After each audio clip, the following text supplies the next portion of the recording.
Chromosome হচ্ছে বংশগতির ধারক এবং বাহক। ক্রোমোজোমটাকে আমরা সাধারণত এভাবে দেখি, একটা মাঝখানে সেন্ট্রোমিয়ার এবং দুই পাশে দুইটা বাহু থাকে। এটা প্রোমেটাফেজ ধাপে এই বাহুগুলোর মধ্যে মানে মাঝখান বরাবর দুইটা ভাগ হয়ে যায় এবং দুইটা ক্রোমাটিডে পরিণত হয়। তো দেখো এর গঠনটা আমরা বই থেকে ডিটেলসে দেখতে পাবো।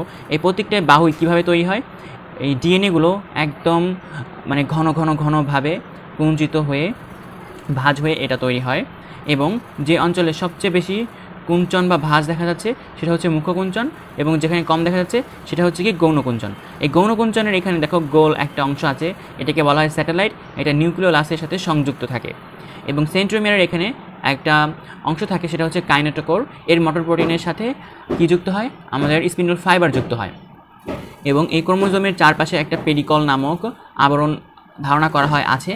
এবং এর একদম উপরের অংশে কিছু মানে বেসগুলো বারবার রিপিট হয়, এই অংশটাকে বলা হয় টেলোমিয়ার। এই টেলোমিয়ার জরারোধে কাজ করে।